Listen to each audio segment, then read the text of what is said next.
Okay, so there's a slide I'm supposed to show you. So I'm going to present.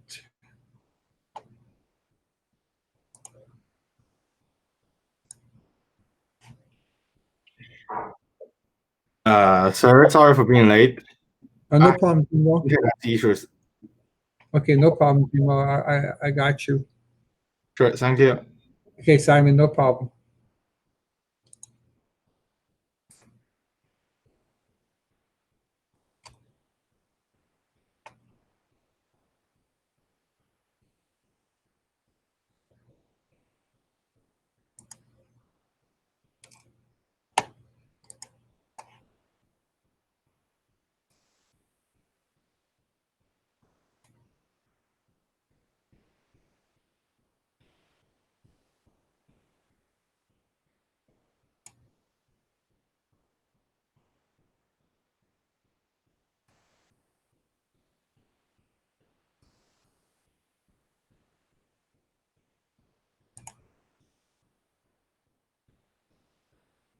So this was the first one. Wellness Wednesday, October 14, and you want me to scroll down to, these are the 20 questions you looked at in period 1. And these are period 2.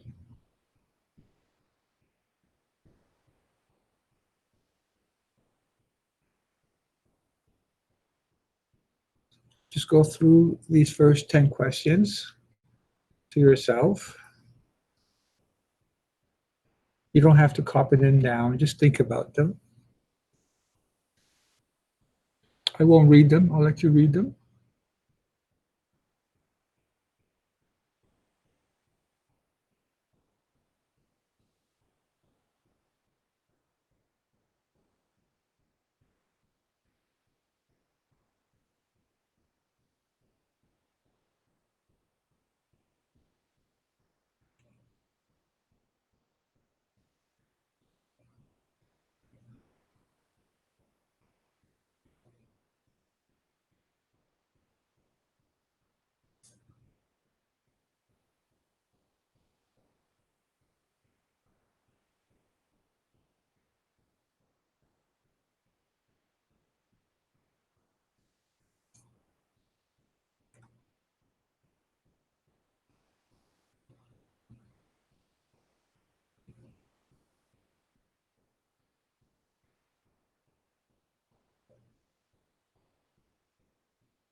And that's it for today.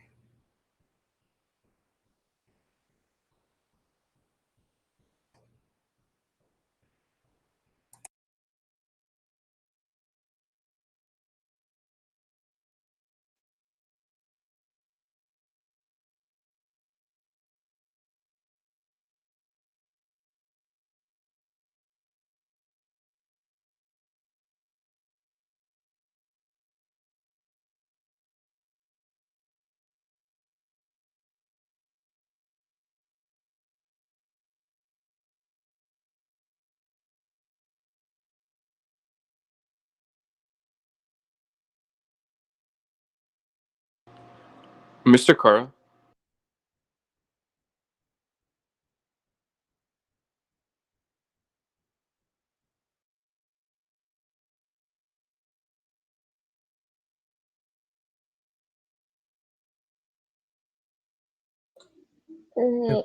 Come back on. He Okay, we're leave? back on now. We lost the connection for a second. A few people have joined us, so let me just check the attendance one more time.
No, we can't hear you, Mr. Carl.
A 100%.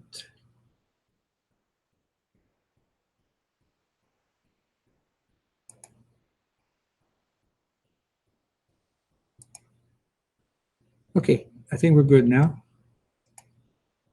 Right. Sorry about that. This is I think it's gonna be one of those days where it goes on and off.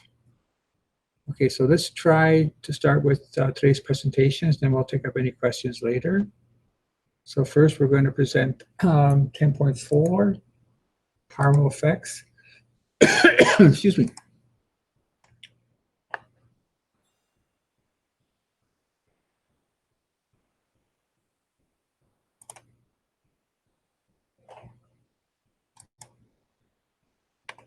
Okay, and we go slideshow.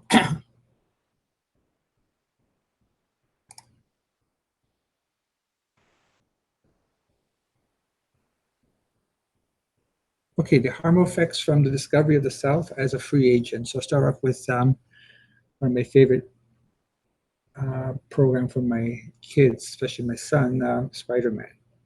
Freedom is a wonderful but difficult gift. It is not easy to live freely, for with freedom comes responsibility. And with great power comes great responsibility. So without freedom, there is no morality. Nietzsche, the madman. God is dead. God remains dead, and we have killed him. How shall we, the murderers of all murderers, comfort ourselves?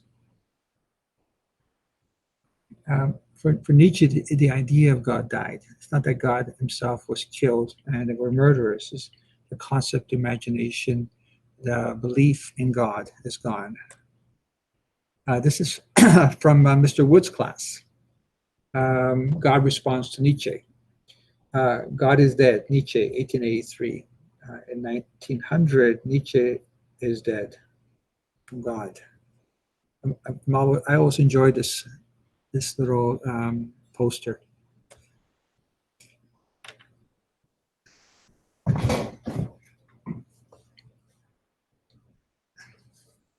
Nietzsche, Humanity Without God. The philosopher Nietzsche proclaimed the dangers of an emerging atheism in his work, The Madman. He realized that without God, humanity is rudderless, without a horizon. It was like loosening the earth from the sun. Without God, there will be tremendous emptiness in life. God seems to have died in our culture. Excuse me. What is perhaps the most damning part of this vision is the accusation that we, citizens of Western society, have murdered God. He asked how we dare to do it. And so many visionaries of the West have testified, well, God's name is still remembered. God seems to have died in our culture. So we still talk about God, especially when it comes to religious beliefs. But in terms of what's actually happening in society, it's very atheistic, secular, morally relevant, individualistic idea. So this is sort of a culmination of everything we've been talking about in the last week or so. Atheism and agnosticism. Agnostics. An agnostic is a person who claims neither faith or disbelief in God. They believe it is impossible to know if God exists or doesn't exist. They believe that there is some type of power above us, but we're not really sure what's about it. Unlike the various religious traditions we've studied in grade 11, the world religions, there's no personal relationship or connection to God. Atheists reject the idea that a God exists. Religion should not be part of politics. In other words, we should not force everyone in a country to do something based on religious beliefs of the people making the laws. Okay. So I have just a quick video, and I've lost this. No, I haven't. I hope not. I think this is it.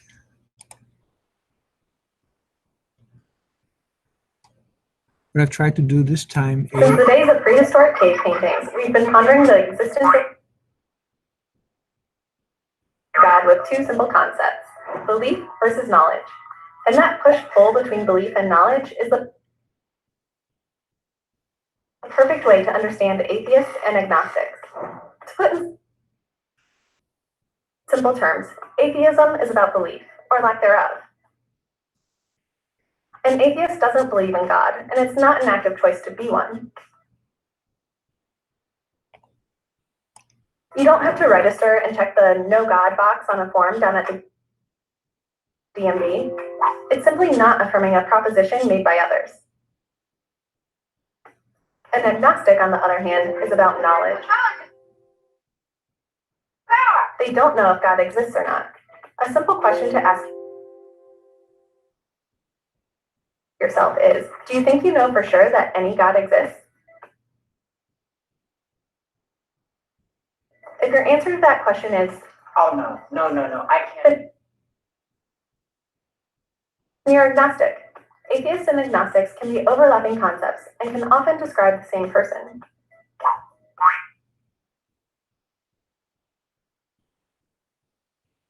While it's easy for these terms to blend together in your head, remember the one key difference next time you're at a dinner party. Atheists are about belief, specifically what they do not believe. And agnostics are about knowledge, specifically what they don't know. If that slips your mind, just start a conversation about cave paintings, because everyone loves those.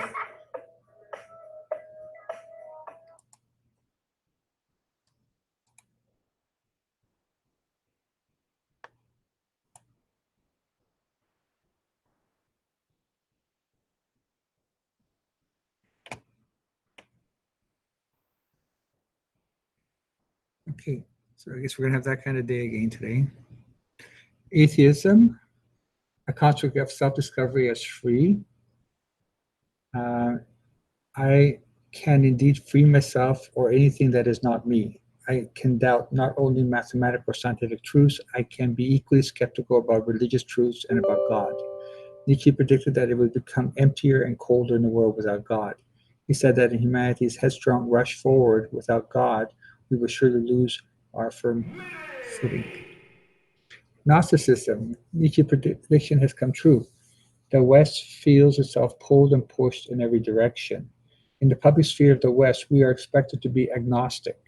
God is not to be mentioned. He has been ciphered out of public language and projects, even though in private life, 85% of Canadians say that they still believe in God. This is a survey done in 2004. So it's okay to be religious, but you keep it private within your own personal ideas and minds, or within your own family, or within your own place of worship. But in the public field, you have to be secular and atheistic and agnostic, or agnostic. Descartes, I think, therefore I am. In the 7th century, Descartes discovered that the self was a capacity that could think and doubt freely. Famous for the statement, I think, therefore I am free to think freely. Freedom is the capacity of the human self. For the first time in history, thinkers isolated humans, the word I, the subject, what we call the self. Everything outside the I is an object. So the I is the subject and everything else is object. Therefore, we objectify everything outside of ourselves, and because they're objects, we can use them. They're not part of us. They're there for us. In the experience of self as a subject in modern times, we tend to lose ourselves as different and isolated from everything else. Whatever is not I, the subject, becomes an object. The I is isolated and set apart. This newfound freedom placed such a high value on our capacity to think and to will that everything else in God's creation was suddenly reduced in value. Everything that is not I, which is the object, is for our use, and we're not responsible for them. The effect of rapid development of science, technology on nature, Science, technology feed off of one another, propelling both forward. Technology uses science to solve problems, and science uses technology to make new discoveries. Science reduces reality to what is measurable. Nature is separated from the spiritual. Spiritual, if it does exist, is bracketed within your own self. It is considered on its own as an independent reality. Nature is seen as less and less as a reflection of the glory of God. Nature is an object to be manipulated by the eye. So not only are other people objectified, but so is nature. And therefore, rather than have dominion and stewardship over creation, we are able to exploit it and move on when it's all used up. Science knowledge has made us less free.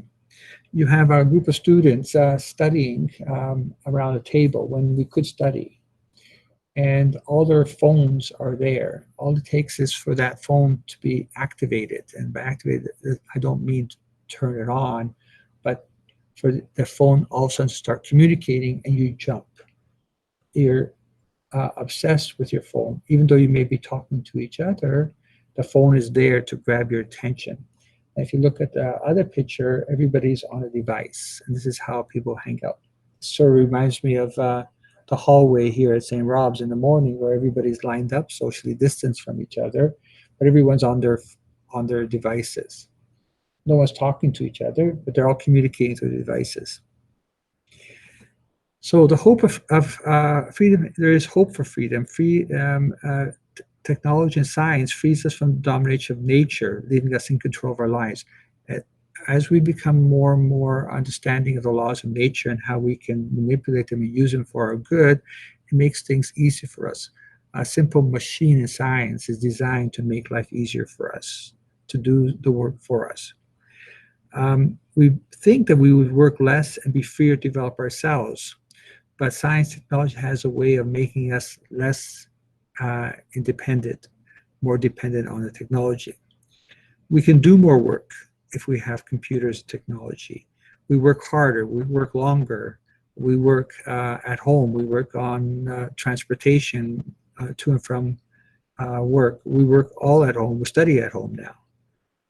And we work longer hours. And we do not know or forgotten the value of rest. Rest is looking on your devices and see what's going on. The world no longer is a gift to us, but it's an object to be exploited.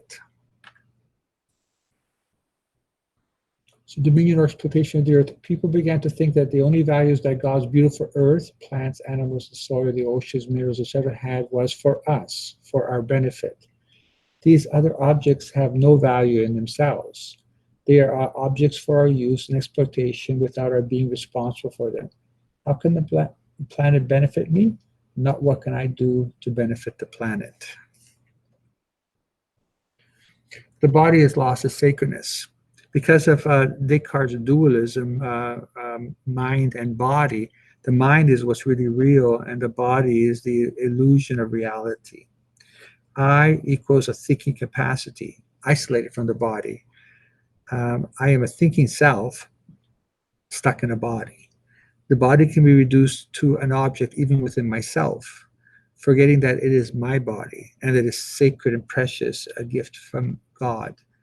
The body is a biological object, open to exploitation and experimentation, not only with our own bodies, but also the bodies of other people.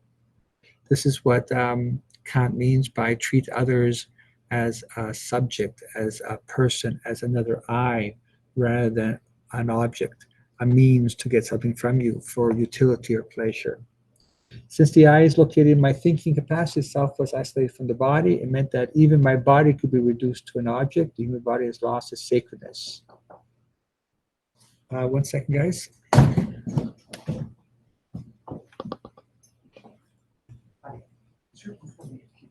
Yeah, in and out. I lost it 4 times. Okay, yeah, I'm trying to make sure I'm not the only one. No, if you go back under Google, and it'll reboot it for you.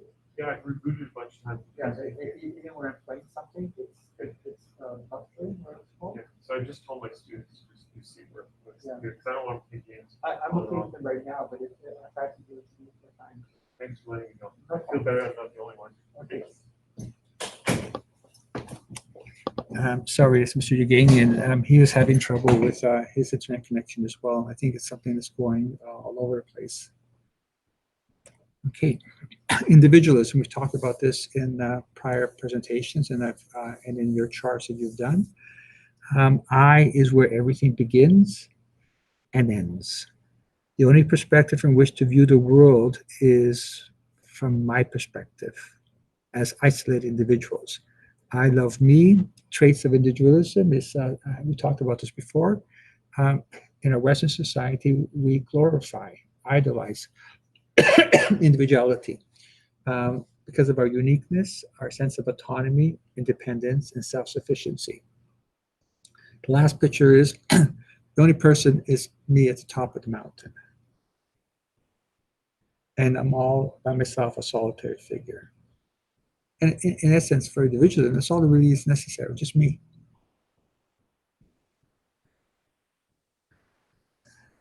The rise of individualism, there's only one perspective in which to view the world, mine, the isolated I.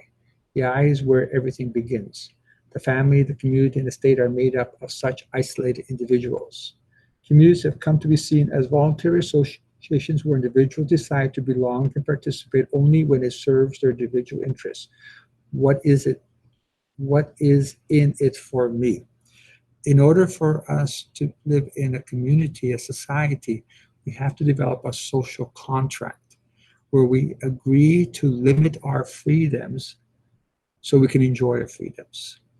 And we have to limit other people's freedoms so we can enjoy our freedoms too. So we have a code of conduct, a charter, laws, positive laws, civil laws, criminal law, tort law, etc., where we codify all the behaviors of what is acceptable and what is not acceptable.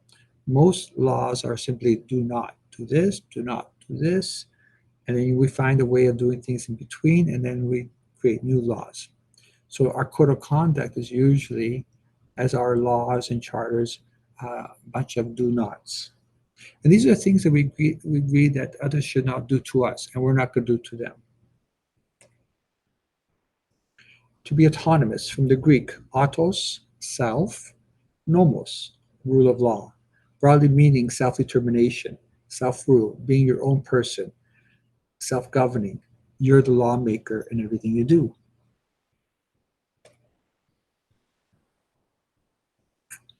From a religious perspective, our freedom is linked with God's freedom. You have been called to live in freedom, my brothers and sisters, but don't use your freedom to satisfy your sinful nature. Instead, use your freedom to serve one another in love.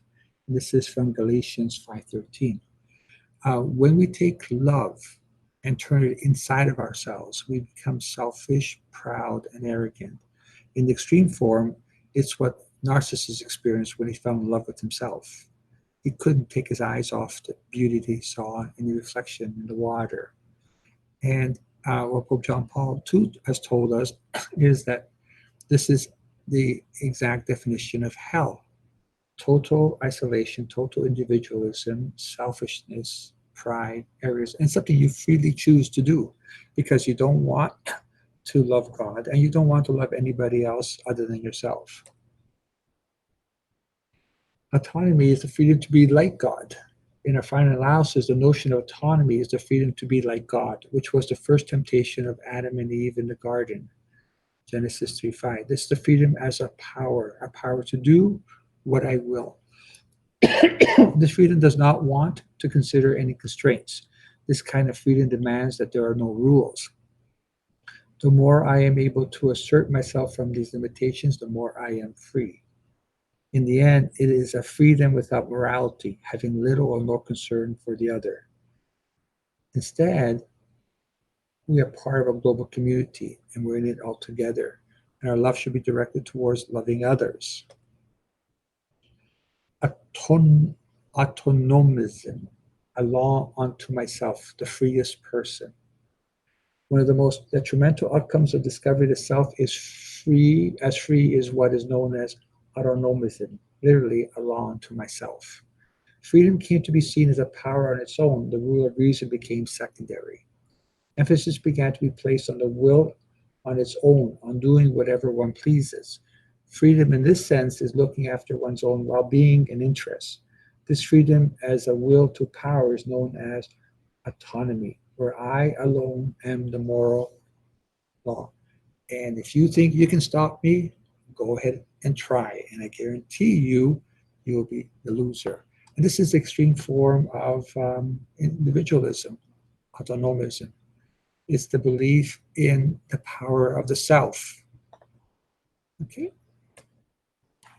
And let's close this one.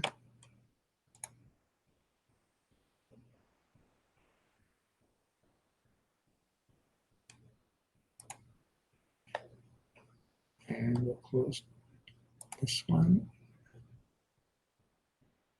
And we go back to our Google Meet.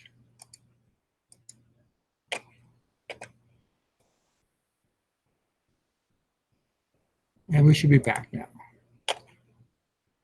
And give me a second while I fix up my screens because they're all messed up right now.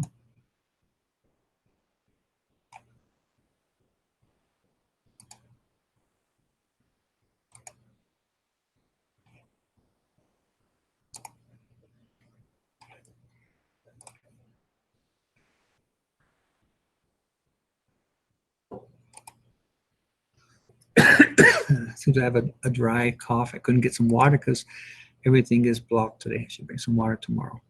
Okay, are there any questions about the first homework assignment? Before I move on to the next one, the 11.1 Freedom Under Challenge.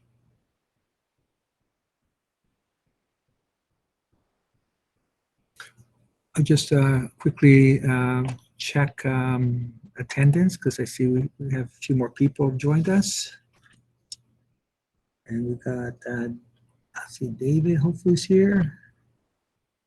Thank you, David. And we're looking for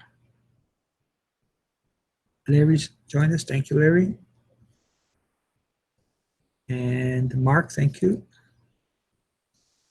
And we're looking for Louisa. Louisa's here. Thank you, Louisa. And Simon already got you. Okay, good. So let me just quickly check attendance so we don't get these phone calls home.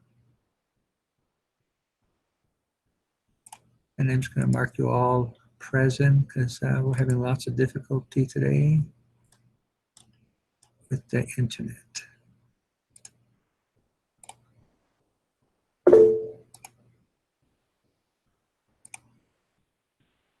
Okay, let's see. Anas, I got you. Thank you. Let me double check. I know I changed it, but let me double check, Anas. Thank you. Make sure I got you.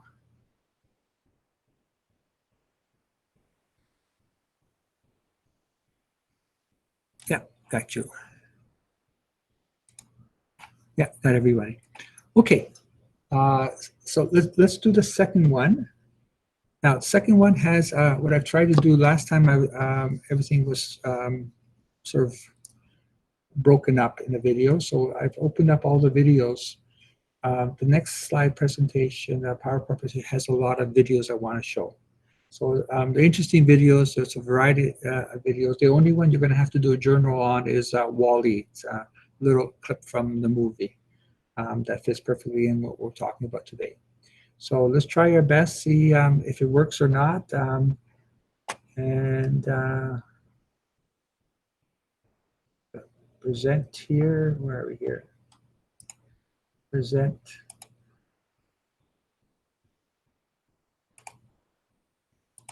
Share.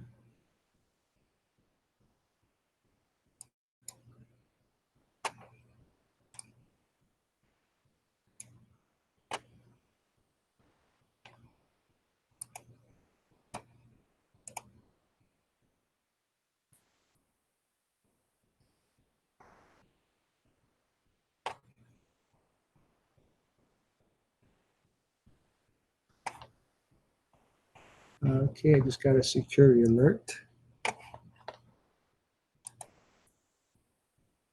Okay, freedom of the challenge.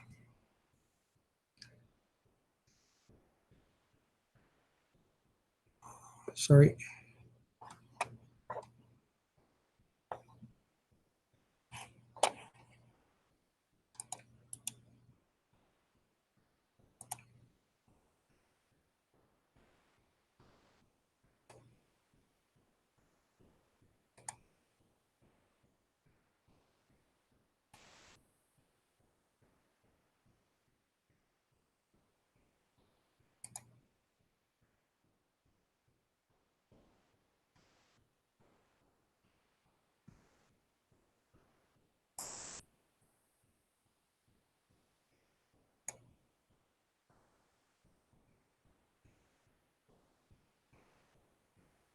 Okay, let's see what we have here. Funda-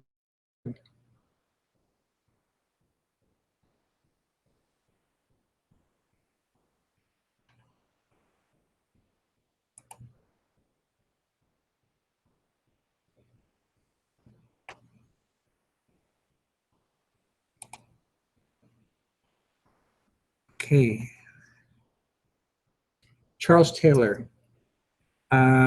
Positive gain to freedom from individualism. It's not all bad. The good thing is that we've discovered that we have the capacity and right to search and choose for ourselves, that we can be independent, can be who we want to be. We can search for meaning, search for an authentic self, what direction to give to ourselves, what convictions we want to follow, what religion we want to follow, if we want to follow religion, what profession, whom do we want to marry, how do we want to live, what choices we want to make in life. Those are all good things that have come as a result of individualism.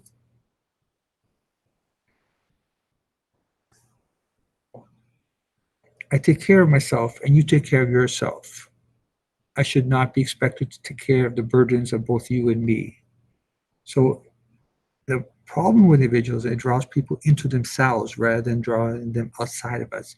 It's me versus you, me versus we being the others. As we saw in our last presentation, everyone else becomes objects to me as a subject. We talked about already, relativism is created because of individualism. My truth is what I say. We choose for ourselves. Others do not have the right to interfere. I must be true to myself, my feelings, my inclinations, my convictions. Others, mind your own business. It's essentially what Sartre meant when he said that others can become my hell when they get in the way of me. Politically correct. Just some characteristics. My children came home once using the word lame. Oh, that's so lame. That's sort of the third one. Can't say crippled. And I had to argue with them, but that lame is being disrespectful to those with physical disabilities, especially my wife. She had polio, and she wears braces. Talk about pandemics. The polio virus pandemic was something that a lot of people were affected by, my wife included, when she was 3 years old in Africa. And we don't worry about it now because we have vaccines for it, a vaccination. So rather than say crippled or lame, must say differently abled. I had to tell my kids, well, you're really making fun of your own mom. Can't say blind, must say visually impaired. Can't say deaf, must say hearing impaired. Can't say smelly, must say high school student. That's a joke. It's an axe joke. Sorry about that. Politically correct monsters. For Halloween, a living impaired hemoglobin enthusiast. Biologically regenerated terror provider. And lunar initiated transfigurement activists. So this is the extent to which we try to use politically correct language. Doesn't mean that all language should not be corrected. A lot of language we do use is offensive to people. It becomes part of what we've been talking about in terms of respect for others. Okay. You notice that when we watched To Kill a Mockingbird, the N-word was prevalent at the culture and the society at the time. Now we don't use it. People even have problems with the N-word being used in certain types of music genre. Instrumental reasoning is the ability to select and develop effective means for arriving at desired ends. So concerned with how to accomplish something in an effective manner. So instrumental reasoning of a calculator is to do long division and multiplication. The instrumental reasoning is the development of information technologies, computers, and phones. So we use these things to make life better for us, so we can communicate with others, we can accomplish tasks. Creating dependence and lessen freedom. Instrumental reasoning and the rise of technology dismissed faith as an illusion. There's a greater belief and trust in science, technology, experts in psychology, and sociology. Goods can be purchased. We've created a consumer society. Buying is our identity. So believers and atheists. So instrumental reasoning, the new technology and sciences has pushed away faith and made it simply materialistic and secular. I shop, therefore I am is the new dictum for our society. Oh, what are we doing today? Oh, let's go to the mall. What are you going to do at the mall? Oh, just hang out or go shopping. Brand names. Goods have become so popular, you can identify most of these things, with perhaps the exception of, actually, most of them, Callaway Golf, unless you're a golfer. Okay. To be with the times. To be with the times means what is fashionable. It looks nice. The illusion of a good appearance, seeking identity and acceptance. So let's, I have this already saved, so let's see if I can get this Coke commercial. This is a classic. I'd like to buy the world a home and furnish it with love. Grow apple trees and honey bees, so life settles down. I like to teach the world to sing with me. Perfect harmony, perfect harmony. I like to buy the world and keep it company. That's the real. I like to teach the world to sing with me. I'd like to buy the world and keep it company. It's the real thing. What the world wants today. It's the real thing. What the world wants today. It's the real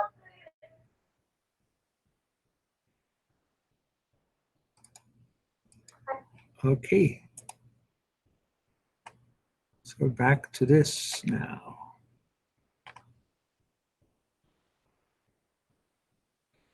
Let's see. I shouldn't be doing this, but okay.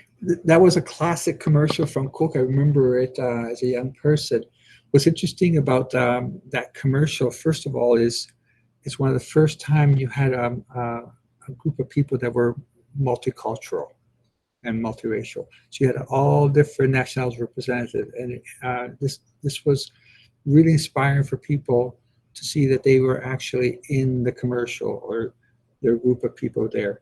And so this opened up advertising to include people who are not usually in commercials. What's also interesting is that there are no old people. These are all young people. Not high school age. They seem to be more like college, university ages. And the criticism was that Coke is for young people, not for older people. And older people were excluded and very young people were excluded. Although young people could see themselves one day being like those young people there. So good things and bad things, but this is a classic commercial, and you can see that the commercial itself says Coke is the real thing. So get with the times. You're not anyone important unless you're drinking Coke. It's the real thing. Okay, the next one. iPad. This is another interesting one. So let's see if we can get the iPad one. This is a hilarious one. You're really going to enjoy this one. Emma.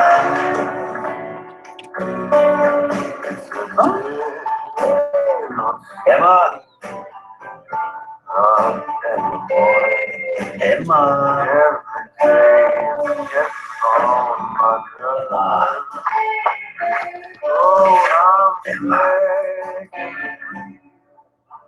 Emma.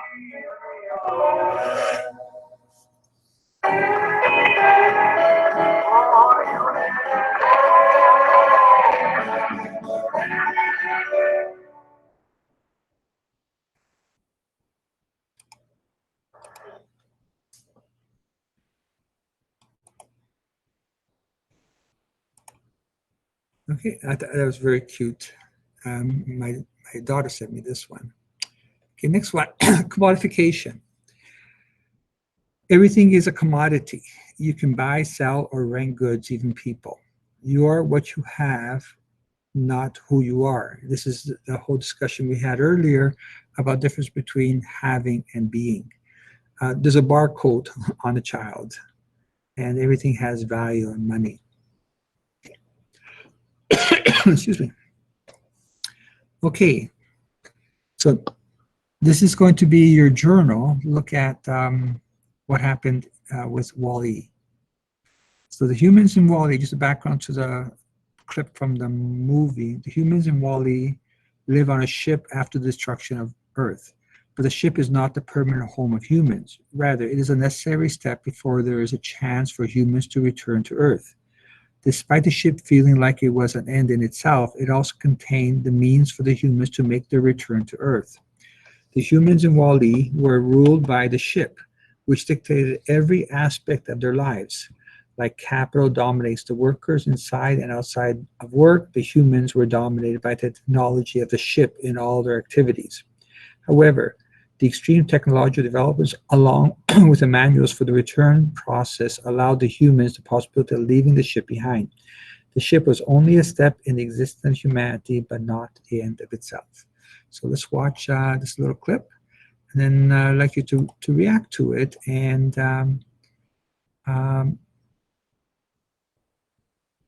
write a journal on what you think it means with everything we're talking about here. Hey, Otto, what's the question button? Sorry, I think I gave you the wrong one.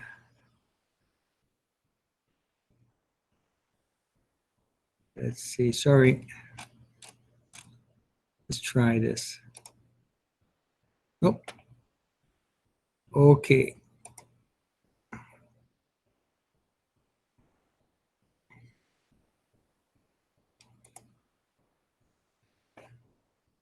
Sorry. We're gonna have to, I'm gonna have to find out what's happened here. Let's see if I can do this here.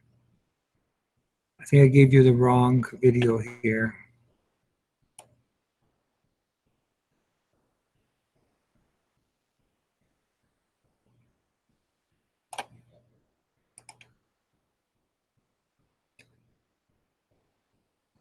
This is dystopian future, sorry. So this is the one I want you to see. Now, we did that yesterday.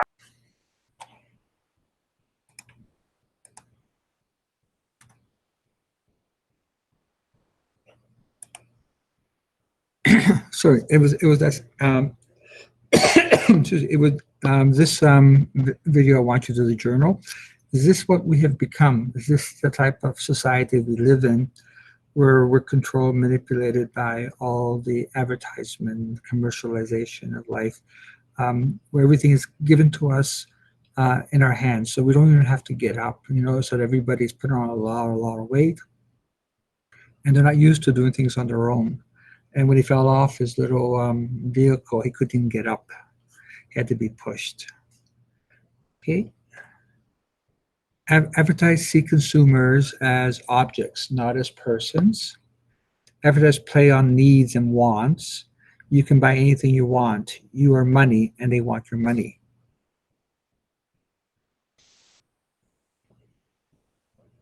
Right, Mills, mass media. People are lonely. Happiness and healing is promised by advertisement formulas. Obscure the real pain and suffering of daily living. Money is equal to success. And advertisers try to tell you that you are in charge. Take it or get it, and be something or be someone.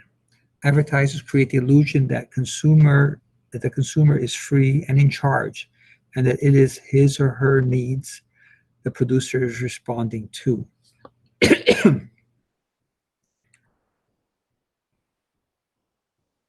Let's see if I can get this one going now.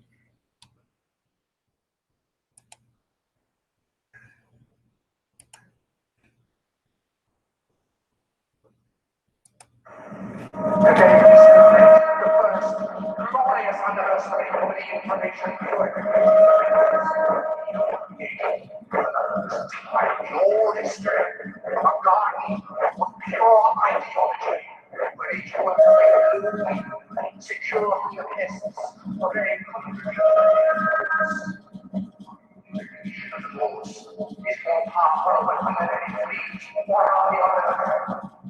We are one people, one will, one resolve, one cause. Our hands shall talk themselves away when we divide them with our own revolution. We shall prevail.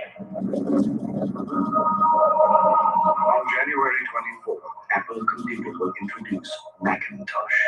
And you'll see why 1984 won't be like 1984.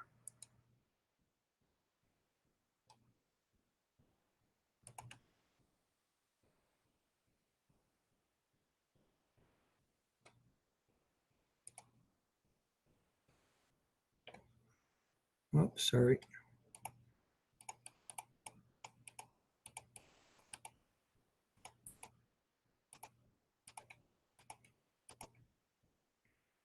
This was a brilliant commercial.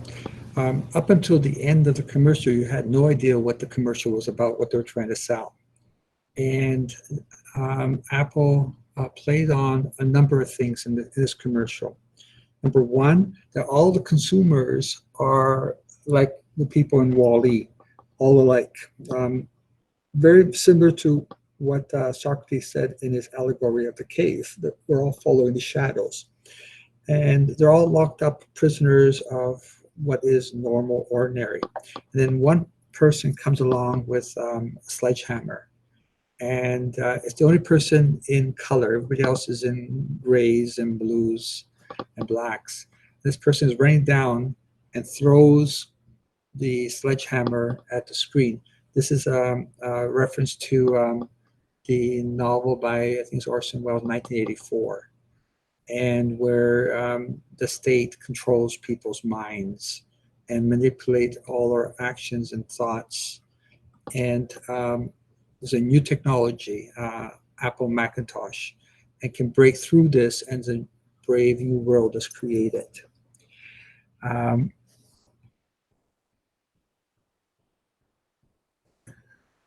Max Weber, we are living in an iron cage. So this is a modern version of Socrates' myth of the cave, allegory of the cave. The iron cage is a system of market forces, government bureaucracy, the privilege of the wealth, and the structure of the economy, the power of corporations. All these are in opposition to, at war with individual freedom and our capacity to change. And what Max Weber is saying is we're no match, that we're overwhelmed by all these forces. We think we are free, but we're not. We're actually locked up in this iron cage like a bird in someone's home. So let's watch this one now. Sorry, lots of things to show you today.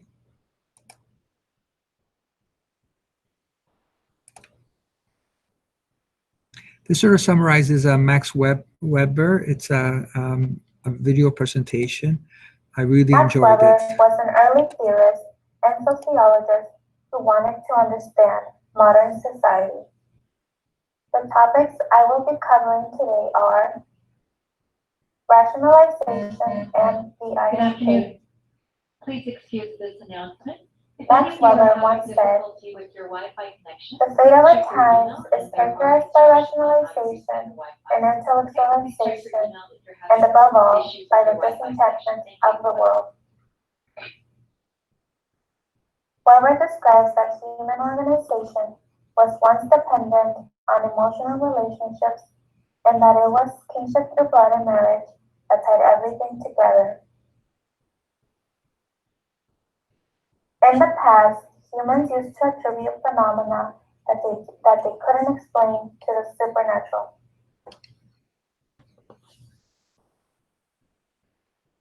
The rise of science and technology have created a society that is increasingly dependent on efficiency and predictability. In other words, today's modern society no longer sees the world for its mystic features, rather it is all explained and rationalized by science. This shift has given rise to bureaucracy as the means of organization. All tasks of social life are rationalized. Rationalization is the process whereby an increasing number of social actions and social relationships become based on considerations and efficiency or calculation. Weber argues that bureaucratic organization leaves our social world empty of emotion, tradition, and effective human relationships. Bureaucracy is the defining feature of modernity, but the negative consequence is that it traps individuals and society into an iron cage. Social order is so organized and so rational that it prohibits freedom, expression, and innovative potential. So, according to Weber, we have become estranged from our humanity. Thank you for watching.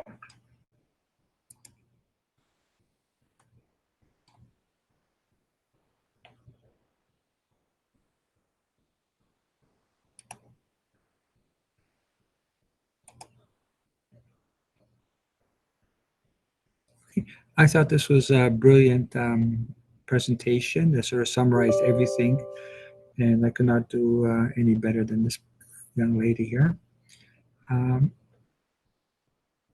Last slide. Christian hope provides a means to resist and break the bars of the iron cage. Isaiah 61, chapter 61, verse 1, "He has sent me to tell the captives they are free." Christian hope is that he brought them out of their gloom and darkness and broke their chains in pieces. So as Christians, we believe that we don't have to live as prisoners. We don't have to live in a homogeneous, monotonous kind of life as Wall-E or 1984 commercial, or dependent on technology like iPads. We can rediscover what it really means to be human, authentically human, and cherish our humanity and our human relationship with each others. So what Christian Hope does is try to restore love in place of efficiency. So I'll stop there.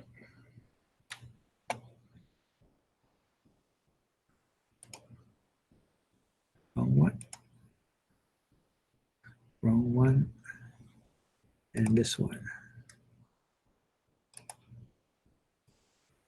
Okay, I've lost where we are right now. This one, I think. Nope.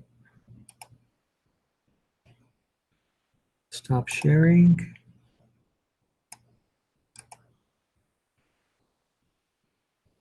Give me a second. I may have to go back and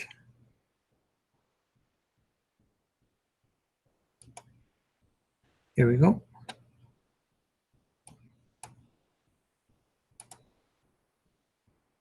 Okay, so let me get my screen going again. Sorry, keep losing this.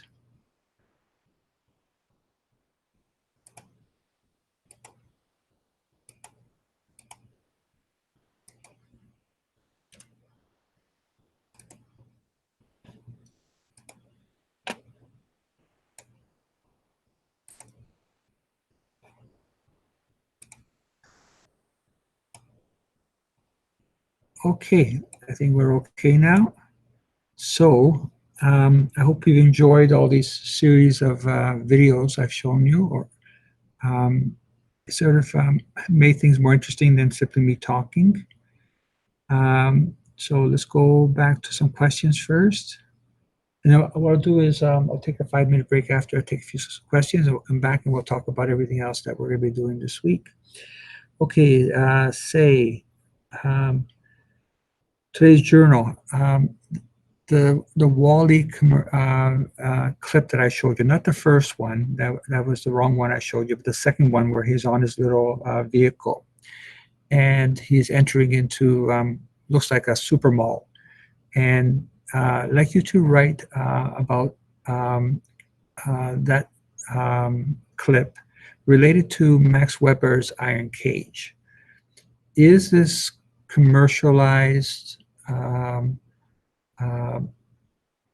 society that we live in, that's very materialistic and science and technological oriented, has it made us lose our humanity so that we become simply objects to be manipulated by the state and the government or whatever is driving the ship? Is that what we want? We want everything at our fingerprints and fingertips, and we have little iPads that control everything, and food is made for us, and they tell us what color clothes. So blue is the new red, so they tell us that we all should be wearing blue, so everybody goes from red to blue. We become so used to this comfortable life that we don't even have to get up because everything's given to us, provided to us in our little seat. Just a matter of using that little transportation model to go from one place to the other. We don't have to get up and walk. In fact, when he fell off of his vehicle, he couldn't even get up. He had put on so much weight and probably suffering extreme form of atrophy where he lost all use of his muscles. And he had to be sort of helped up back in there. And as he entered into a super mall, he's bombarded with all kinds of advertisements, and you don't have to go searching it, go searching for you. I remember my daughter wanted to go to a shop called Forever 21, and this is at the Fairview Mall. And before we even got anywhere near Forever 21, when we entered the mall, she started receiving all kinds of advertisements from Forever 21 saying, "This is on sale, come here." And it's sort of like they knew where she was in the mall, and they were offering her all kinds of things to come in and shop. So is our society, in fact, become like the society that we saw in Wall-E? And it's called, thank you, Louisa, human dystopia. That's the second one. Thank you, Louisa, for putting it down on the chat there. So it's, have we become dystopian? where we can't get up and do anything. With COVID conditions, this is how education is happening. There's no interaction. Even the students that were in cohort A and cohort B are now online. And so we're all communicating through our computers. And life and reality has become whatever is connected to the internet.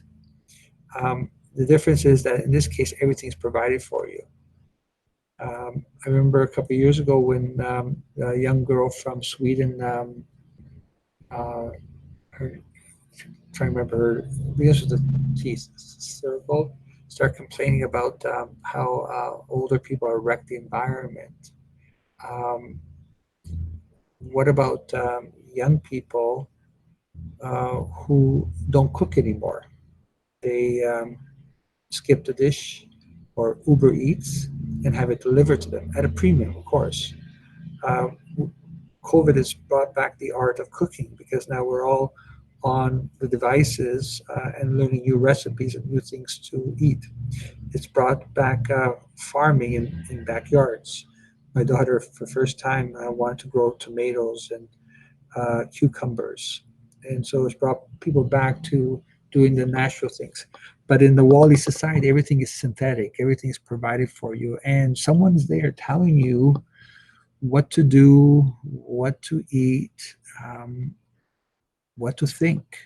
And that's the whole point of 1984 and the Apple commercial, the Macintosh. In 1984, if you've ever read it, it's phenomenal. Two books I recommend everybody read is 1984 and Animal Farm. And you understand exactly what's happening in society. Okay, so your journal is that society in WALL-E, in fact, what we are or what we are becoming? Okay, and so that's a journal, and that's what's known as human dystopia. And Max Weber says that in his ideas, we're living in an iron cage. And the iron cage is what is happening in WALL-E. 1984, even a Coke commercial. The real thing is drinking Coke. So spend your money, drink Coke, and now you are real. Everybody else who doesn't drink Coke, God forbid, even like Pepsi, you're not the real thing. Okay, but that's the role of advertisement. And we're living in an advertisement, consumer, secular, competitive, materialistic, individualistic, more relativism society. Okay, so I'll stop there. So that's the only thing I want you to do for today is your journal. So let's take a 5-minute break and come back in about 5 minutes. So it's now 10 to 2. So 5, and then we'll talk about homework, talk about your progress reports, and what we're going to be doing in terms of your homework for tomorrow, and the movie for later the week. And then we'll look at any questions you may have with the CPT. Okay, so we're going to take a break.